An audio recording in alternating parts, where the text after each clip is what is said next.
Hello students, good morning. My name is Ankit and welcome to Rasayan Vigyan institute.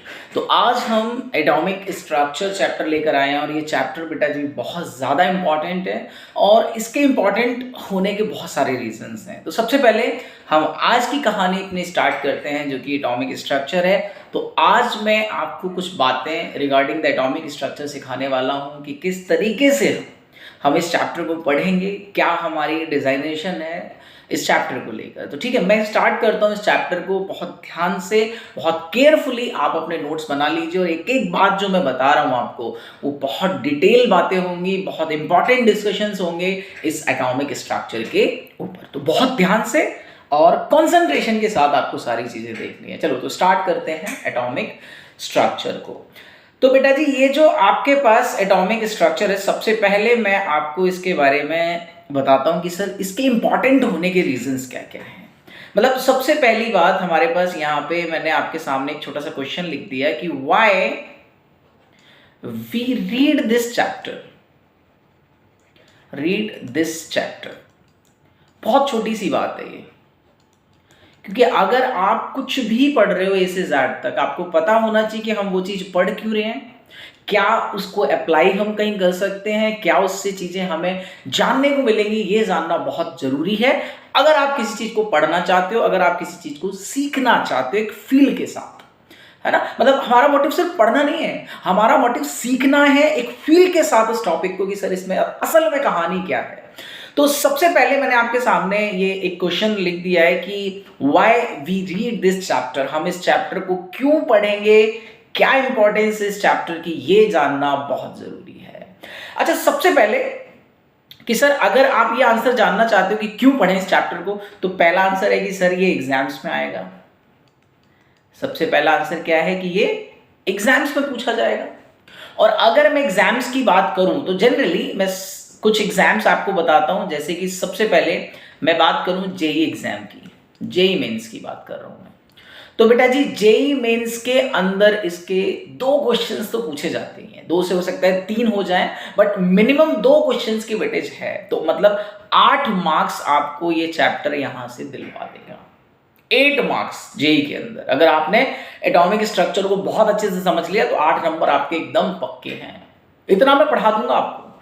दूसरी चीज, अगर मैं नीट के एग्जाम की बात करूं तो बेटा जी नीट के एग्जाम्स में इसका एक क्वेश्चन पूछा जाता है और एक क्वेश्चन के हिसाब से इसकी वेटेज बनती है 4 मार्क्स की। तीसरी चीज सर, तीसरी बात हमारे पास क्या है, तीसरा है हमारा CBSE board exam. CBSE board exam की हम बात करते हैं। तो अगर मैं सीबीएसई बोर्ड एग्जाम की बात करूं तो उसमें भी इसकी वेटेज बहुत ज्यादा है, बहुत ज्यादा वेटेज है। और अगर मैं इसकी वेटेज की बात करूं तो बेटा जी इसकी सीबीएसई के अंदर वेटेज भी 9 मार्क्स की है। तो एक इंपॉर्टेंट होने का रीजन, एक हमारे पढ़ने का रीजन ये भी है कि सर ये एग्जाम्स में आएगा। दूसरी बात कि सर ये तो एग्जाम पॉइंट ऑफ व्यू से आपने डिस्कशन करके मुझे बता दिया कि सर एग्जाम्स में आएगा, लेकिन इस चैप्टर से हम क्या सीखेंगे, ऐसा क्या ऐसा हमें किसी के चीज के बारे में पता चलेगा जिसके लिए हम इस चैप्टर को पढ़ रहे हैं। सिर्फ एग्जाम्स के लिए नहीं, एग्जाम्स के बाद भी कुछ होगा ना इसका, आप वहां तक की बातें सोचो। तो अगर मैं बेटा जी इस चैप्टर की बात आपके सामने करूं तो इस चैप्टर में आप क्या सीखने वाले हो, मैं यहां पे 2 लाइन में आपके सामने लिख देता हूं कि the diversity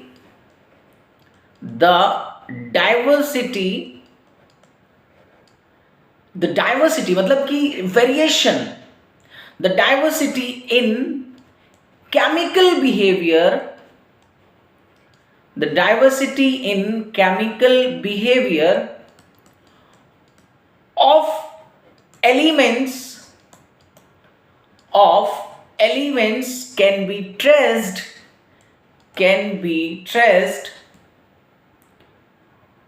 traced to the differences of internal structure, to the differences of internal structure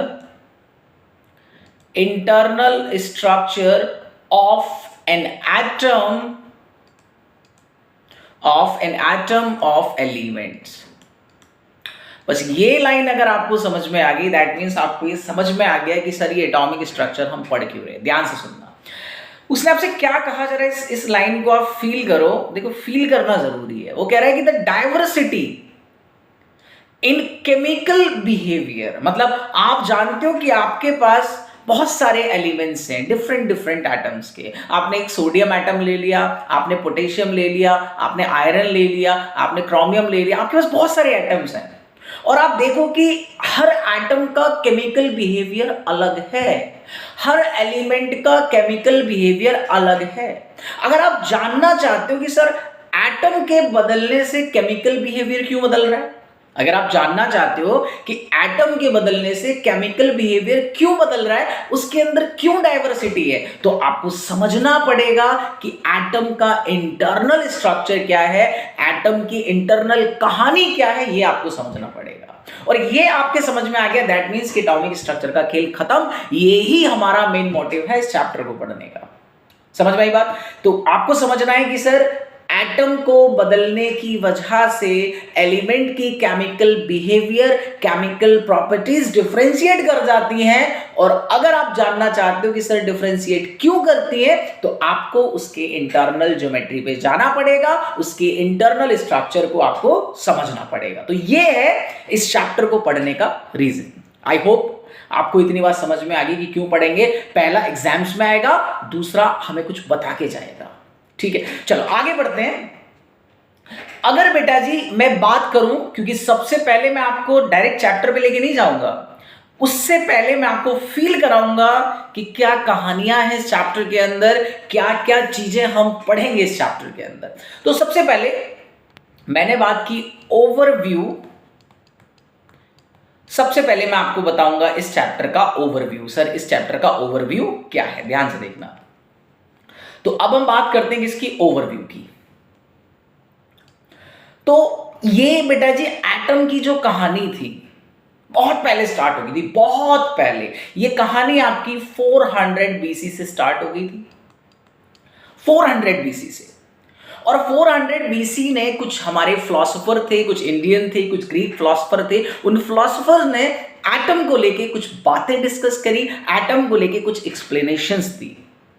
ठीक है, तो ये जो 400 बीसी में हुआ वो आज हमारे लिए हिस्ट्री है ना। तो सबसे पहले हम डिस्कस करेंगे हिस्ट्री ऑफ एटम। सबसे पहले हम डिस्कस करेंगे हिस्ट्री ऑफ एटम। एटम की हिस्ट्री क्या है, क्लियर है इतनी बात?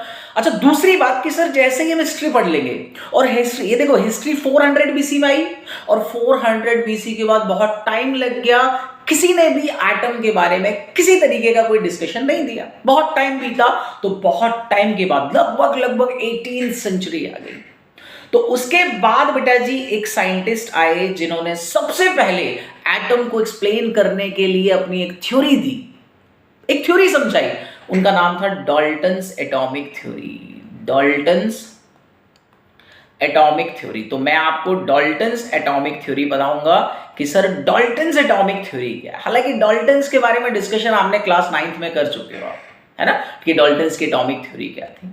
अच्छा, डाल्टन्स की दो बातें, हालांकि यहां तो हम बहुत डिटेल से डिस्कस करेंगे, बट दो बातों पे आप फोकस कीजिए। पहली बात कि सर डाल्टन सर ने कहा था कि एटम को ना तो आप डिस्ट्रॉय कर सकते ना ही क्रिएट कर सकते। दूसरी बात कि सर एटम जो है वो अनडिविजनल है, मतलब एटम के अंदर कुछ कहानी नहीं है, सबसे सिंपलेस्ट यूनिट है वो। इस तरीके से एक्सप्लेन करा एटम को। अच्छा, जब डाल्टन ने एटम को एक्सप्लेन करा, हालांकि डाल्टन सर ने जो हमारी हिस्ट्री थी उसको भी अप्रिशिएट किया था, क्योंकि हिस्ट्री में भी एटम के बारे में ऐसा ही कुछ बताया गया था। तो डाल्टन ने उनको अप्रिशिएट करके अपनी एक थ्योरी डिजाइन कर दी और उसको नाम दे दिया डाल्टन्स एटॉमिक थ्योरी। अच्छा, डाल्टन एटॉमिक थ्योरी में एक बात बार बार रिपीट कर रहे थे कि एटम्स आर अनडिविजिबल इन नेचर, आप उसे डिवाइड नहीं कर सकते, तोड़ नहीं सकते, कुछ नहीं है उसके अंदर। फिर 18th सेंचुरी का जब एंड हो रहा था और 19th सेंचुरी जब स्टार्ट हो रही थी, इस टाइम के बीच में 18th सेंचुरी के एंड में एंड 19th सेंचुरी की स्टार्टिंग में एक बहुत मार्वेलस डिस्कवरी हो गई बेटा जी। एक बहुत मार्वेलस डिस्कवरी हो गई जिसका नाम था डिस्कवरी ऑफ सब एटॉमिक पार्टिकल्स। क्या थी ये डिस्कवरी ऑफ सब एटॉमिक पार्टिकल्स, डिस्कवरी ऑफ सब एटॉमिक पार्टिकल्स।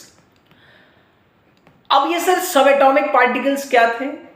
सब एटॉमिक पार्टिकल्स का मतलब ये पता चला कि एटम्स अनडिविजिबल नहीं है, एटम के अंदर कुछ और पार्टिकल्स एग्जिस्ट करते हैं, उन्हीं को नाम दे दिया गया सब एटॉमिक पार्टिकल्स। और एक और बहुत इंपॉर्टेंट मैं बात आपको बता दूं कि बेटा जी आज के टाइम में हमें पता है कि एक एटम के अंदर मैक्सिमम 34 सब एटॉमिक पार्टिकल्स एग्जिस्ट कर सकते हैं, 34।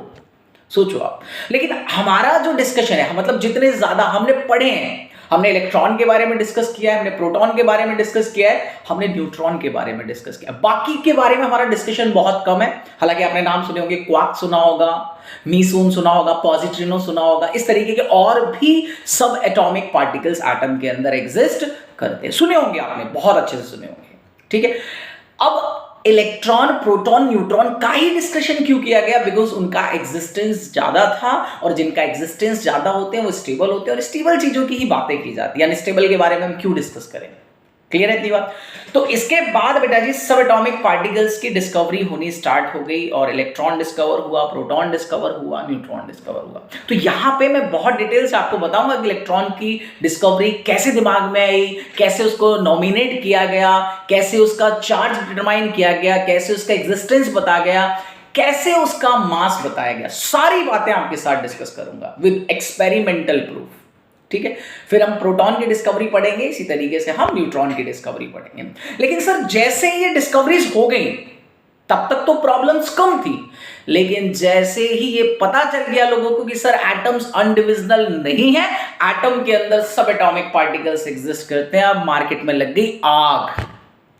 किस बात को लेके? कि सर अगर एटम के अंदर सब एटॉमिक पार्टिकल्स हैं तो वो किस तरीके से एटम के अंदर रहते हैं, मतलब कि उनका एग्जिस्टेंस एटम के अंदर कैसा है। तो यहां पे बहुत बड़ा कॉन्सेप्ट स्टार्ट हो गया बेटा जी, existence of electron, proton, neutron in atom. Atom के अंदर इलेक्ट्रॉन, प्रोटॉन, न्यूट्रॉन का एग्जिस्टेंस कैसा है। हालांकि मैंने यहां पे इलेक्ट्रॉन पे नेगेटिव चार्ज लगा दिया, उस टाइम कुछ नहीं पता था हमें, है ना। इलेक्ट्रॉन का मतलब इलेक्ट्रॉन की डिस्कवरी कैसे हुई, कैसे, सारी बातें बहुत डिटेल से डिस्कस करेंगे। तो existence of electron, neutron, proton की जब बात आई तो बेटा जी बहुत सारे साइंटिस्ट आए, अपनी अपनी थ्योरीज गिवन दी, जिसमें से कुछ थ्योरीज आपने डिस्कस की होंगी, कुछ थ्योरीज आपने पढ़ी हैं, बचपन में पढ़ी हैं। बचपन का मतलब 9th क्लास में पढ़ी होंगी। तो उसमें से बेटा जी सबसे पहले इस एग्जिस्टेंस को एक्सप्लेन करने के लिए कुछ थ्योरीज आई, और उस थ्योरीज में सबसे पहली थ्योरीज थी थॉमसन मॉडल, वाटरमेलन मॉडल। आपने पढ़ा है, बड़ा ही बकवास सा मॉडल था, है ना। तो पढ़ेंगे कि सर थॉमसन मॉडल, सबसे पहले थॉमसन मॉडल आया। थॉमसन मॉडल ने एक्सप्लेन करने की कोशिश करी कि एटम के अंदर जो इलेक्ट्रॉन, प्रोटॉन, न्यूट्रॉन जैसे सब एटॉमिक पार्टिकल्स हैं। हालांकि थॉमसन को न्यूट्रॉन के बारे में तो पता ही नहीं था, तो उन्होंने इलेक्ट्रॉन और प्रोटॉन के एग्जिस्टेंस को समझाने की कोशिश की, जो कि गलत थी। थॉमसन मॉडल के बाद, इसके बाद आया बेटा जी Rutherford atomic model. Rutherford atomic model, Rutherford atomic model. Rutherford ने थोड़ा सा काम किया, कुछ बातें एक्सप्लेन की रिगार्डिंग द एटम, बट बहुत सारे जब सवाल उन पे उतार दिए गए, सवालों का जब पिटारा उनके सामने रखा तो वो चुप्पी साध गए, उन्होंने कुछ नहीं बताया, कुछ एक्सप्लेन अपनी तरफ से वो नहीं कर पाए। ठीक है, तो रदरफोर्ड के मॉडल को बहुत अच्छे से ऑब्जर्व करा बोहर ने, और बोहर ने देखा कि रदरफोर्ड किन बातों के जवाब नहीं दे पाए या इनके मॉडल के अंदर क्या एरर्स हैं, तो उसने उनको कम करने की कोशिश की। इन दी एंड आपके पास एक और मॉडल आया जिसको हम कहते हैं Bohr's atomic model. Bohr's atomic model, बहुत ध्यान से सुनना, देखो कहानी बहुत इंटरेस्टिंग है ये बोहर्स एटॉमिक मॉडल। अब यहां जरा ध्यान से मेरी एक बात सुनो कि सर थॉमसन सर आए, थॉमसन की दिक्कतें थी, रदरफोर्ड ने कुछ करेक्शन करने की कोशिश करी, रदरफोर्ड को करेक्ट किया किसने? बोहर्स एटॉमिक मॉडल ने। हालांकि रदरफोर्ड के बारे में यहाँ कुछ नई बातें मैं बताऊंगा जो आपने 9th क्लास में नहीं पढ़ी। खाली अल्फा स्कैटरिंग मॉडल तो पढ़ेंगे, बट अल्फा स्कैटरिंग मॉडल में भी बहुत सारी बातें हैं जो आपको पता होनी चाहिए, मैं बताऊंगा। बट रदरफोर्ड के अंदर भी बहुत सारी कमियां थी, क्योंकि बहुत सारी चीजें वो एक्सप्लेन नहीं कर पाए। तो उसके बाद बेटा जी हमारे पास आया बोहर्स एटॉमिक मॉडल, और अब हमने डिस्कस करना स्टार्ट कर दिया बोहर्स एटॉमिक मॉडल में। बोहस ने बहुत सारी बातें बताई एटम के बारे में। बोहस ने बताया कि सर अगर आपके पास कोई एटम है तो उस एटम में जो इलेक्ट्रॉन फर्स्ट ऑर्बिट में घूम रहा है वो किस वेलोसिटी से घूमेगा, उसकी पोटेंशियल एनर्जी कितनी होगी, न्यूक्लियस से डिस्टेंस कितना होगा, इस तरीके की तमाम बातों का उसने कैलकुलेटिव मेथड बनाया और लोगों के सामने रख दिया कि आप भी कैलकुलेट कर सकते हो किस स्पीड से घूमेगा, किस पोटेंशियल एनर्जी कितनी है, कितना डिस्टेंस है, मतलब रेडियस कितनी है। तो बहुत सारी कैलकुलेशन बोहस ने की। उसके बाद उसने स्पेक्ट्रम को भी एक्सप्लेन करा, पढ़ेंगे बहुत डिटेल से पढ़ेंगे स्पेक्ट्रम के बारे में भी। बट प्रॉब्लम क्या थी कि सर जब ये काम चल रहा था, मतलब जब बोहर सर बेटा जी अपनी कैलकुलेशन कर रहे थे, इसी दौरान साइंस में एक और बहुत अच्छी कंट्रोवर्सी चल रही थी। इसी टाइम में, ड्यूरिंग दिस टाइम में, यहां आ जाता हूं, ठीक है, मतलब इसी टाइम, ड्यूरिंग दिस टाइम लिख दिया मैंने, ड्यूरिंग दिस टाइम जब बोहर अपनी कैलकुलेशन कर रहे थे, उसी टाइम साइंस में एक बहुत बड़ी कंट्रोवर्सी थी। और वो कंट्रोवर्सी थी बेटा जी nature of electromagnetic radiation. Nature of electromagnetic radiation को लेके, इलेक्ट्रोमैग्नेटिक रेडिएशन बहुत ध्यान से समझो। मतलब लाइट की बात कर रहे हैं, क्योंकि लाइट भी हमारे पास क्या है, एक इलेक्ट्रोमैग्नेटिक रेडिएशन है। लाइट भी क्या है हमारे पास, एक इलेक्ट्रोमैग्नेटिक रेडिएशन है। तो इलेक्ट्रोमैग्नेटिक रेडिएशन को लेके जो कंट्रोवर्सी चल रही थी, क्या कंट्रोवर्सी थी आओ जानते हैं। सर सबसे पहले कुछ लोग थे जो कह रहे थे कि सर जो लाइट है या इलेक्ट्रोमैग्नेटिक रेडिएशन जो आपके पास है, इलेक्ट्रोमैग्नेटिक रेडिएशन जो आपके पास है, इस रेडिएशन के पास वेव नेचर होता है। कुछ लोग कह रहे थे कि कैसा नेचर होता है इसके पास, वेव नेचर होता है, ठीक है। लेकिन कुछ लोग इनको मना कर रहे थे, अपोज कर रहे थे कि नहीं सर वेव नेचर नहीं है, इलेक्ट्रोमैग्नेटिक रेडिएशन के पास पार्टिकल नेचर है। इसके पास कैसा नेचर है, पार्टिकल नेचर है। तो कोई वेव नेचर कह रहा है, कोई पार्टिकल नेचर कह रहा है। कुछ लोगों ने कहा कि सर आपस में लड़ना बंद करो, इलेक्ट्रोमैग्नेटिक रेडिएशन के पास ड्वेल नेचर है। इलेक्ट्रोमैग्नेटिक रेडिएशन के पास कैसा है, ड्वेल नेचर है।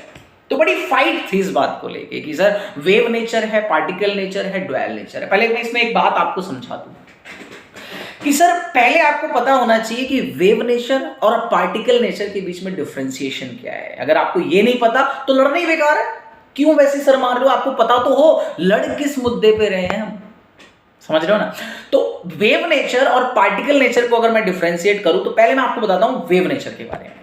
तो बेटा जी वेव नेचर का मतलब क्या है, वेव नेचर का मतलब है अगर सपोज दैट मैं कह रहा हूं कि इलेक्ट्रॉन वेव नेचर में है, तो इसका मतलब यह है कि सर इलेक्ट्रॉन का एग्जिस्टेंस एक टाइम पर एक से ज्यादा जगह होगा। फील करो इस बात को, सुनो ध्यान से। वेव नेचर का मतलब होता है कि सर एक टाइम पर अगर एक चीज एक से ज्यादा जगह एग्जिस्ट कर रही है उसको हम कहते हैं wave nature. Suppose that electron अगर वेव नेचर में, तो आप यहां देखोगे ये जो बनती है ना वेव, इसका मतलब है कि वो इलेक्ट्रॉन आपको कहीं भी मिल सकता है, हर जगह दिखाई देगा जहां आप देखोगे उस वेव के अंदर। तो समझ गए, वेव नेचर का मतलब कि किसी भी एक चीज का एग्जिस्टेंस एक से ज्यादा जगह होना एक ही टाइम पे, उसको हम कहते हैं वेव नेचर। और पार्टिकल नेचर एक टाइम पे एक जगह, जैसे हम पार्टिकल नेचर में हैं, या जितनी भी चीजें हम आसपास देखते हैं वो ज्यादातर किस में होती हैं, पार्टिकल नेचर में होती हैं। तो अभी आपको ये बात समझ में आ गई कि सर वेव नेचर और पार्टिकल नेचर का मतलब क्या है। आई होप इतनी बात समझ में आ गई हो। इस बात पे लड़ाई थी। अब कुछ कह रहे हैं कि सर वेव नेचर है, अच्छा वो कुछ में कौन कौन थे मैं आपको बताता हूं। सबसे पहले इस बात को एक्सप्लेन करने के लिए, बेटा जी, कि जो आपके पास इलेक्ट्रोमैग्नेटिक रेडिएशन है, उस इलेक्ट्रोमैग्नेटिक रेडिएशन के पास वेव नेचर है। सबसे पहले इस बात को एक्सप्लेन करने के लिए मैक्सवेल सर आए। This is not a Glenn Maxwell, ये ग्लेन मैक्सवेल नहीं है, ये जेम्स मैक्सवेल है, इनको जे मैक्सवेल कहते हैं। तो सबसे पहले बेटा जी मैक्सवेल सर आए और मैक्सवेल सर ने इस बात को समझाया कि इलेक्ट्रोमैग्नेटिक रेडिएशंस के पास वेव नेचर होता है। मैं आपको समझाऊंगा बहुत डिटेल से अकॉर्डिंग टू मैक्सवेल। उसके बाद कुछ हमारे पास ऐसी टर्म्स होती हैं जो वेव नेचर के एग्जिस्टेंस को एक्सप्लेन करती है, जिनके पास प्रॉपर्टीज होती हैं किसकी, वेव नेचर की। तो जैसे मैंने बात करी कि सर एक होता है हमारे पास जिसको हम कहते हैं इंटरफेरेंस। आप फिजिक्स में बहुत अच्छे से समझोगे इंटरफेरेंस क्या है। और ऐसे ही हमारे पास एक टर्म है जिसको कहते हैं डिफ्रैक्शन। तो ये दो हमारे पास फिनोमेना होते हैं, इंटरफेरेंस और डिफ्रैक्शन। इन इंटरफेरेंस और डिफ्रैक्शन के पास कुछ ऐसी प्रॉपर्टीज थी जो इलेक्ट्रोमैग्नेटिक रेडिएशन से रिजेंबल हो रही थी।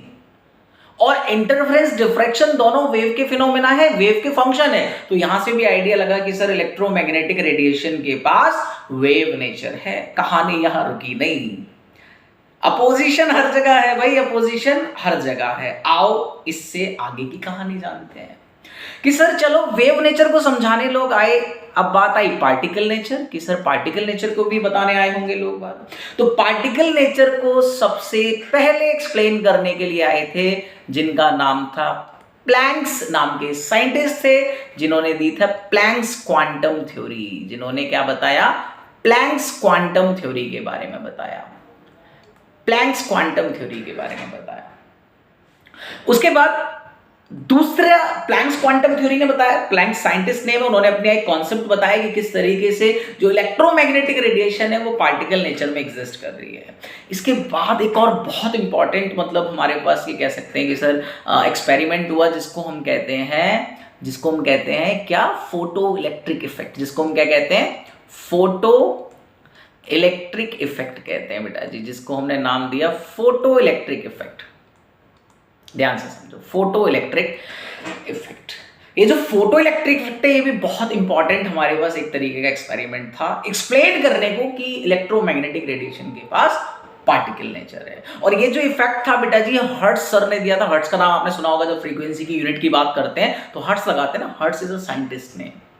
और सबसे इंपॉर्टेंट बात कि सर हर्ट्ज ने तो एक्सपेरिमेंट किया था, लेकिन इस एक्सपेरिमेंट को लेकर कुछ बातें आइंस्टीन सर ने भी बता दी। मतलब कहीं ना कहीं आइंस्टीन भी फेवर कर रहे थे कि सर इलेक्ट्रोमैग्नेटिक रेडिएशन के पास पार्टिकल नेचर है। और आप जानते हो आइंस्टीन को तो लोग बहुत फॉलो करते थे। तो भाई इतनी ज्यादा कंफ्यूजन हो गई लोगों के दिमाग में कि सर इलेक्ट्रोमैग्नेटिक रेडिएशन आप क्लियर करो कि वेव नेचर है या पार्टिकल नेचर है। आधे कह रहे हैं वेव नेचर है, आधे कह रहे हैं पार्टिकल नेचर है। तो उस दौरान कुछ लोग बीच में आए जिन्होंने कहा कि सर आपस में लड़ना बंद करो और मान लो कि इलेक्ट्रोमैग्नेटिक रेडिएशन के पास ड्वेल नेचर होता है, वेव नेचर भी होता है और पार्टिकल नेचर भी होता है। अब ऐसे कैसे मान लें? जब तक हमारे पास कोई पुख्ता सबूत ना हो तब तक हम नहीं मान सकते कि इलेक्ट्रोमैग्नेटिक रेडिएशन की कहानी क्या है। और उस सबूत को लेकर, उस एविडेंस को लेकर एक महान हस्ती इस फील्ड में उतर कर आई जिनका नाम था डी ब्रॉगली। हालांकि लिखने में जब बात करते हैं तो उनको डी ब्रॉगली प्रोनाउंस करते हैं, जबकि जी साइलेंट, तो डी ब्रॉगली आए और डी ब्रॉगली ने ये सारी कंफ्यूजन दूर कर दी कि सर इलेक्ट्रोमैग्नेटिक रेडिएशन के पास वेव नेचर है या पार्टिकल नेचर है। तो इससे आगे की बात करते हैं कि सर डी ब्रॉगली सर आए, ये हमारे पास डी ब्रॉगली सर हैं। डी ब्रॉगली सर ने क्या कहा कि सर इलेक्ट्रोमैग्नेटिक रेडिएशन पे लड़ रहे थे आप कि इलेक्ट्रोमैग्नेटिक रेडिएशन का पार्टिकल नेचर है या वेव नेचर है। उन्होंने कहा नहीं, खाली मुद्दा इलेक्ट्रोमैग्नेटिक रेडिएशन का नहीं है, बचपने से दूर भागो। मुद्दा है मैटर का, मुद्दा है इस दुनिया में जितनी भी चीजें प्रेजेंट है सबका।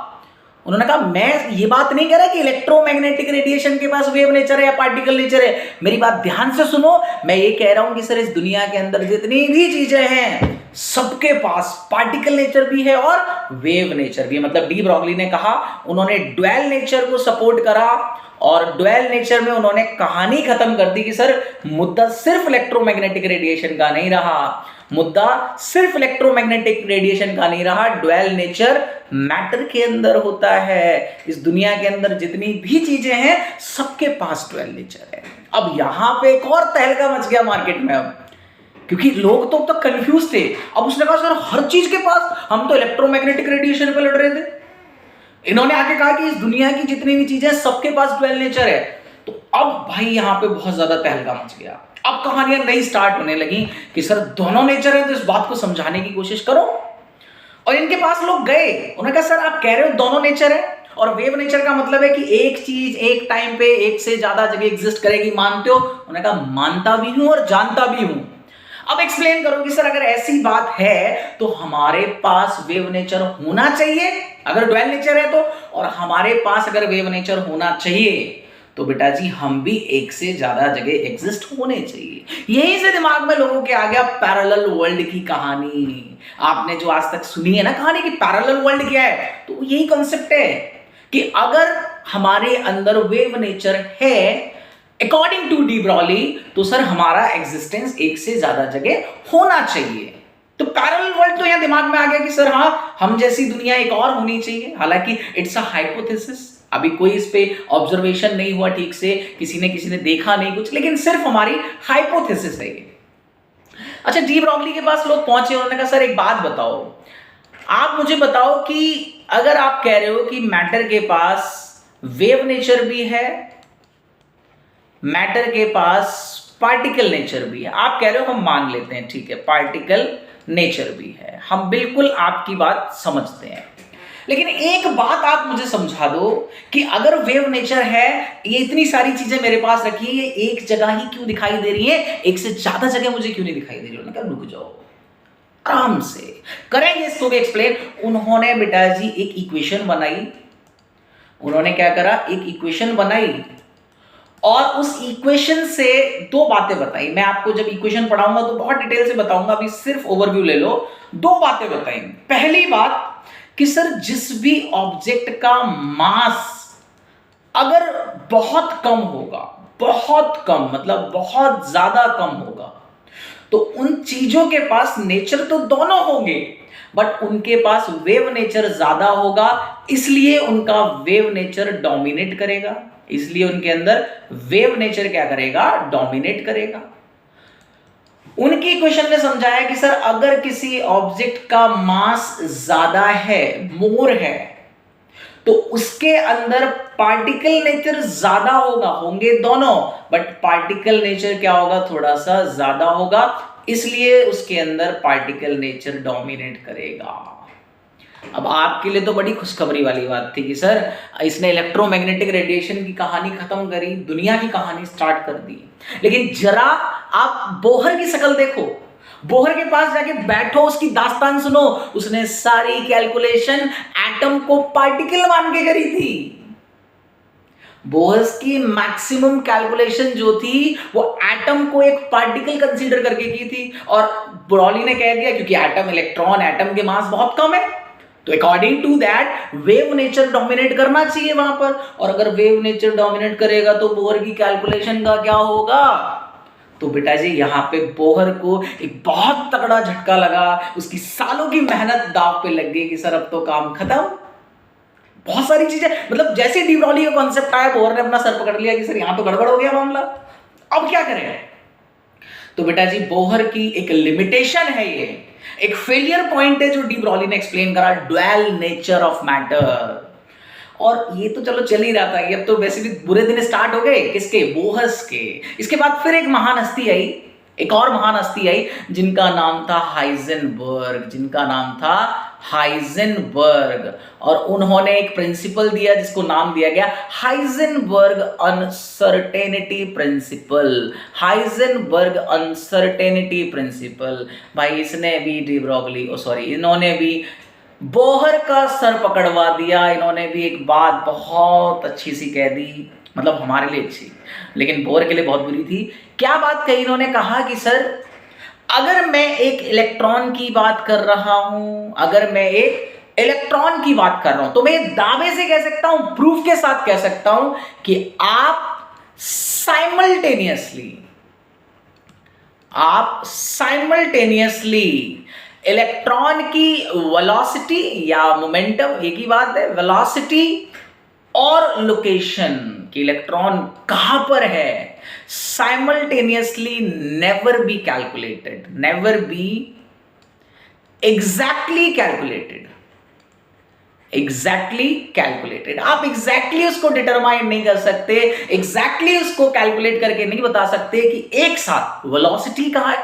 अगर वेलोसिटी बताओगे तो लोकेशन ट्रैक नहीं कर पाओगे, और अगर लोकेशन ट्रैक करोगे तो वेलोसिटी डिटरमाइन नहीं कर पाओगे कि इलेक्ट्रॉन की वेलोसिटी क्या है। और उन्होंने बताया कि अगर आप कोशिश करोगे अगर आप कोशिश करोगे दोनों को एक साथ निकालने की तो 100% एक एरर आएगा, और कितना एरर आएगा उसके लिए उन्होंने अपनी एक इक्वेशन दी, पढ़ेंगे इक्वेशन, उसमें दिखाऊंगा मैं कि कितना एरर आएगा अगर आप दोनों को एक साथ निकालने की कोशिश करोगे। तो समझ में आएगा। तो लेकिन यहां पे अब आप सोचो कि बोहर को प्रॉब्लम क्यों हुई। बोहर को प्रॉब्लम क्यों हुई कि बोहर की कैलकुलेशन के अकॉर्डिंग मैं साइमल्टेनियसली वेलोसिटी और लोकेशन दोनों एक साथ ट्रैक कर सकता हूं, बट हाइजेनबर्ग ने उस बात को मना कर दिया कि सर ऐसा हो ही नहीं सकता। आप कितनी भी कोशिशें कर लो, आप इलेक्ट्रॉन की लोकेशन और इलेक्ट्रॉन की वेलोसिटी को साइमल्टेनियसली कभी डिटरमाइन नहीं कर पाओगे। और प्रूफ दिया, इक्वेशंस दी। तो अब बोहर की एक और लिमिटेशन बन गई, एक और फेलियर पॉइंट बन गया, वो था हाइजेनबर्ग अनसर्टेनिटी प्रिंसिपल। तो डी ब्रॉली ने पीछा नहीं छोड़ा, डी ब्रॉली ने उनकी कहानी खत्म कर दी, बच्ची कुची कहानी हाइजेनबर्ग अनसर्टेनिटी प्रिंसिपल ने खत्म कर दी। अब बोहर का मॉडल गया डिग्मिगा, अब कुछ नई बातें होनी थी। और बेटा जी इसके बाद एक नई कहानी आई, जो था हमारे पास quantum model, quantum model of atom, quantum model of atom. ये एक ऐसा मॉडल है बेटा जी, अगर आज भी आप एटम के बारे में कुछ जानना चाहते हो, अगर आज भी आप एटम के बारे में कुछ जानना चाहते हो, तो बेटा जी इससे सही एक्सप्लेनेशन आपको दुनिया में कोई नहीं दे सकता। सबसे सही तरीके से इसने एटम के स्ट्रक्चर को डिटरमाइन करा। पहली बात, इन्होंने दो चीजें मानी, इन्होंने दो बातें मानी कि पहली बात कि सर मैं फेवर करता हूं किसको, डी ब्रॉली को। इन्होंने कहा कि सर मैं फेवर करता हूं डी ब्रॉली को कि इलेक्ट्रॉन के पास वेव नेचर डोमिनेट है, एटम के पास वेव नेचर डोमिनेट करेगा। दूसरी बात, इन्होंने कहा कि मैं सर हाइजेनबर्ग को भी सपोर्ट करता हूं, हाइजेनबर्ग अनसर्टेनिटी प्रिंसिपल को भी सपोर्ट करता हूं, उनको भी फेवर करता हूं। मतलब ये दोनों उनके लिए कीवर्ड्स थे, मानते थे क्वांटम मॉडल में इन दोनों को कि इनकी बात बहुत सही है इलेक्ट्रॉन या एटम को एक्सप्लेन करने के लिए। अब इसके बाद जब क्वांटम मॉडल पढ़ना स्टार्ट करा हमने, श्रोडिंगर वेव इक्वेशंस पढ़ेंगे, वेव फंक्शंस पढ़ेंगे, प्रोबेबिलिटी ऑफ वेव फंक्शन पढ़ेंगे। एक बात सीख जाएंगे यहां से, एक बात सीख जाएंगे। मतलब क्वांटम मॉडल आपको ये बात सिखा देगा, ये बात बता देगा कि सर अगर आप इलेक्ट्रॉन की लोकेशन के बारे में जानना चाहते हो, तो इसके बारे में एग्जैक्टली अगर आप जानना चाहते हो, मतलब एग्जैक्ट लोकेशन पता करना चाहते हो, तो ये भूल जाओ, ऐसा हो ही नहीं सकता। मतलब क्वांटम मॉडल कह रहा है कि इलेक्ट्रॉन की लोकेशन पता करना बेवकूफी है, क्योंकि वो आप कर ही नहीं सकते। ध्यान से सुनो इस स्टेटमेंट को कि आज तक हमारे पास कुछ ऐसा नहीं है जिससे हम इलेक्ट्रॉन की एग्जैक्ट लोकेशन का पता लगा सकें कि सर इलेक्ट्रॉन कहां पर है। यह बात क्वांटम मॉडल ने समझा। अब क्वांटम मॉडल कहता है कि सर चलो ठीक है, एग्जैक्ट लोकेशन नहीं बता सकते तो कुछ तो करना पड़ेगा। तो इसीलिए क्वांटम मॉडल ने समझाया प्रोबेबिलिटी ऑफ फाइंडिंग इलेक्ट्रॉन को, प्रोबेबिलिटी ऑफ फाइंडिंग इलेक्ट्रॉन को, कि सर एग्जैक्ट मत बताओ, नहीं बता सकते, बट प्रोबेबिलिटी तो बताओगे कि लगभग लगभग कहां होगा। कैसे होगा कि लगभग लगभग कहां होगा, ये कैसे पता चलेगा। उन्होंने कहा बिल्कुल बताएंगे, आओ कैसे पता चलेगा वो हम देखते हैं। अच्छा, प्रोबेबिलिटी बताने के लिए क्वांटम मॉडल में एक बहुत अच्छा कॉन्सेप्ट आया जिसको नाम दिया गया क्वांटम नंबर, जिसको नाम दिया गया क्वांटम नंबर। क्वांटम नंबर क्या है कि क्वांटम नंबर, ये 4 नंबर होते हैं आपके पास, principal quantum number, azimuthal quantum number, है ना, आपके पास magnetic quantum number, spin quantum number, ये कुछ क्वांटम नंबर्स हैं आपके पास। तो ये क्वांटम नंबर की हेल्प से हम अंदाजा लगा लेते हैं कि लगभग लगभग इलेक्ट्रॉन कहां पर है। तो ये आपको पता चल जाएगा। मतलब यहां पे 4 चीजें आप डिस्कस करोगे। पहला होगा जिसको हम कहते हैं प्रिंसिपल क्वांटम नंबर, दूसरा होगा जिसका आपका नाम होगा एजीमुथल क्वांटम नंबर, बहुत डिटेल से जब पढ़ाऊंगा लिख दूंगा फुल फॉर्म। तीसरा होगा आपके पास magnetic quantum number, and the fourth is spin quantum number. तो ये आपके पास कुछ क्वांटम नंबर्स मैंने लिख दिए। अब देखो ध्यान से कि सर हमारे पास ये बातें हमें पता चली। अच्छा, और एक हमारे दिमाग में क्या पहले से मिथ था कि सर जब हम एटम की बात करते थे तो कुछ इस तरीके से हमारे दिमाग में न्यूक्लियस आता था और कुछ इस तरीके से ऑर्बिट्स आते थे जिनके अंदर इलेक्ट्रॉन्स इस तरीके से रिवॉल्व करते रहते थे। ये आपके पास इलेक्ट्रॉन है। अच्छा, ये हम ये जानते थे कि सर इलेक्ट्रॉन जो है वो ऑर्बिट में एग्जिस्ट करते हैं, लेकिन यहां पे बहुत सारी चीजें समझ में आई कि सर ऑर्बिट के अंदर भी ऑर्बिट के अंदर भी बहुत सारी कहानियां हैं। तो प्रिंसिपल क्वांटम नंबर आपको शेल नंबर के बारे में बताती है, ऑर्बिट नंबर के बारे में बताती है कि के में है, एल में है, एम में है, एन में है। उसके बाद एजीमुथल क्वांटम नंबर बताता है आपको सबशेल। और ये सबशेल आप कहोगे कि सर ये क्या नई चीज आ गई? नहीं है, ये आपने 10th क्लास में पीरियोडिक क्लासिफिकेशन में सुना होगा। जब आप पीरियोडिक टेबल की बात करते हो तो SPDF वो सबशेल के नाम है, शार्प, प्रिंसिपल और डिफ्यूज्ड एंड फंडामेंटल। किसके नाम है? वो सबशेल के नाम है। तो आपको पता चलेगा कि सर शेल के अंदर सबशेल्स होते हैं, और अगर आपको उसके भी अंदर जाना है तो बेटा जी सबशेल के अंदर आपको मिलते हैं ऑर्बिटल्स। तो आपको पता करना पड़ेगा कि किस ऑर्बिटल में इलेक्ट्रॉन है। जब आपको ऑर्बिटल्स का पता चल जाएगा तब आप कहां तक पहुंच जाएंगे? इलेक्ट्रॉन तक पहुंचेंगे। देखो सीधी सी एक कहानी है, अगर आप समझने की कोशिश करो तो। अगर मान लो आपको किसी बिल्डिंग में किसी पर्सन को ढूंढना है, आप उसे ढूंढना चाहते हो बड़ी शिद्दत से, आप ढूंढना चाहते हो सर, आपने सबसे पहले अगर किसी पर्सन को ढूंढोगे तो सबसे पहले आप पता करोगे कि सर उसका ब्लॉक कौन सा है। ए ब्लॉक, बी ब्लॉक, सी टावर, या जो भी कहते हैं, ब्लॉक पता करा आपने। अब ब्लॉक में जैसे ही पहुंचोगे आपको दिखाई देंगे सर इसमें तो 20 मंजिल है। अब हर मंजिल पर चढ़ के तो आप जाके पता नहीं करोगे कि कहाँ है। तो आपको उससे पूछना पड़ेगा जिसके पास आप जा रहे हो, जिसका आप एड्रेस ले रहे हो, कि सर आपने ब्लॉक तो बता दिया, अब जरा आप मुझे बताओ कि किस फ्लोर पे आप रहते हो। तो ब्लॉक को रिजेंबल करा शेल नंबर से, तो अभी पूरा एड्रेस नहीं है ये, वहां जाके ढूंढना पड़ेगा। उसके बाद जैसे ही आपने फ्लोर पता करा, दैट मींस आपको पता चल गया सबशेल। अब फ्लोर पे पहुंचने के बाद भी दिक्कत है कि सर फ्लोर पे तो बहुत सारे रूम है। अब आप ये बताओ कि किस रूम नंबर में रहते हो, तो आपको तीसरी बात यहां पे पता करनी पड़ रही है कि सर रूम नंबर कौन सा है, और उस रूम नंबर की जगह हमें पता चल जाएगा ऑर्बिटल। और ऑर्बिटल जैसे ही रूम नंबर पता चला, आप किसके पास पहुंच गए? जिसके पास आपको जाना था, जिसके पास आपको जाना था, दैट मींस वो कौन है? आपके इलेक्ट्रॉन है। तो सेम कहानी है।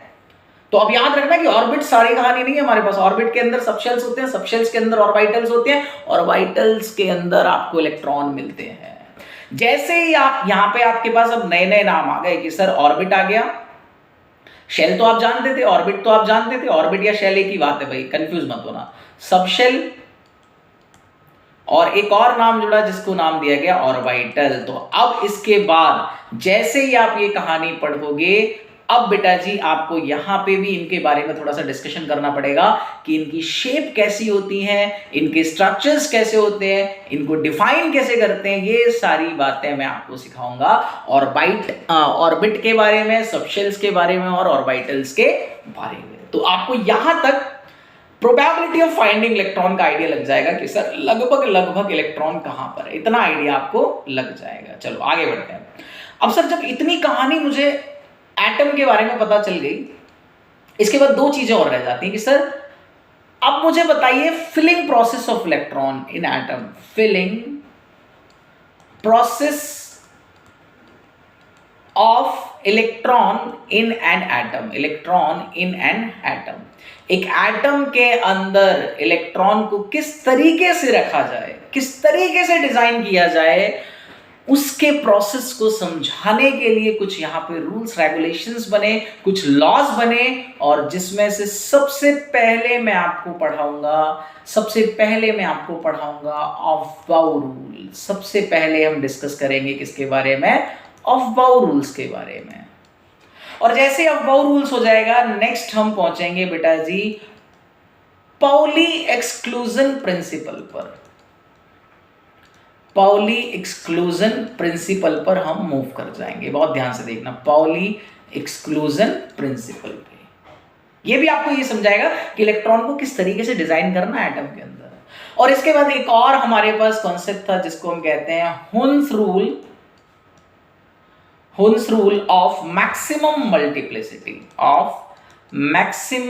मल्टीप्लिसिटी। ये हमें तीनों कहानी बहुत डिटेल से समझनी है कि सर इनका मतलब क्या है। ये आपको कैसे सिखाएंगे कि किसी एटम के अंदर किस तरीके से हम इलेक्ट्रॉन्स को डिजाइन करें।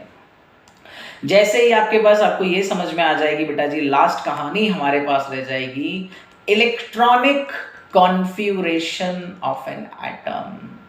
इलेक्ट्रॉनिक कॉन्फ़िगरेशन आपका रह जाएगा। इलेक्ट्रॉनिक कॉन्फ़िगरेशन आपने 9th क्लास में भी पढ़ा होगा, बट वो शेल के अंदर इलेक्ट्रॉन कैसे भरे जाएं। बट यहां हम सीखेंगे इलेक्ट्रॉनिक कॉन्फ़िगरेशन किसके बिहाफ पर, on the basis of orbital या subshell, on the basis of orbital या फिर सबशेल। इन दोनों के बिहाफ से हम समझेंगे कि सर किस तरीके से इलेक्ट्रॉन को कॉन्फ़िगरेट किया जाए। तो ये थी पूरी कंप्लीट कहानी एटॉमिक स्ट्रक्चर की। और अगर हम इसी तरीके से सारी बातें समझ जाएंगे तो बेटा जी इस चैप्टर में आप महारत हासिल कर लोगे। आपको एटॉमिक स्ट्रक्चर अगर समझ में आ गया बहुत अच्छे से तो आपका केमिस्ट्री में एक इंटरेस्ट जनरेट हो जाएगा, क्रिएट हो जाएगा। इसके बाद तुम्हें केमिस्ट्री में एक मजा आना स्टार्ट हो जाएगा। और इसके बाद जब हम पीरियोडिक क्लासिफिकेशन पढ़ेंगे, केमिकल बॉन्डिंग पढ़ेंगे, वो तो आपको और इंटरेस्ट एक बार जनरेट हुआ और ये 3-4 चैप्टर्स पढ़ लिए, मतलब आपने अपना बेस बना लिया केमिस्ट्री में। अब आपको कोई नहीं हिला सकता। आप केमिस्ट्री के सारे क्वेश्चंस बहुत अच्छे से कर लोगे।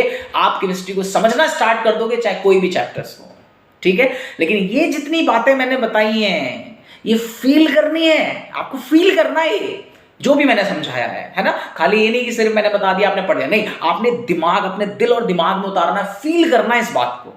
आपने फील कर लिया तो आपको मजा आना स्टार्ट हो जाएगा। और चीजें जब समझ आती हैं तो बेटा जी अलग ही फील होता है। तो आप इसी तरीके से पढ़ते रहो, इसी तरीके से समझते रहो, एक कंसंट्रेशन अपने पास रखो तो आप आगे बढ़ेंगे और स्टार्ट करेंगे अपनी कहानी को हिस्ट्री ऑफ एटम से और लेके जाएंगे इलेक्ट्रॉनिक कॉन्फ़िगरेशन तक। तो आई होप कि आपको बहुत मजा आया हो। आपको वीडियो अच्छी लगी हो तो चैनल को ज्यादा से ज्यादा शेयर करो, सब्सक्राइब करो। अगर आप ये करोगे तो बेटा जी एक मोटिवेशन हमें मिलेगा और उस मोटिवेशन से हम और अपने आप को एक्सप्रेस करेंगे आपके सामने। आपको भी मजा आएगा, हमें भी मजा आएगा। चलो ठीक है, मिलते हैं नेक्स्ट वीडियो में। Okay, bye bye.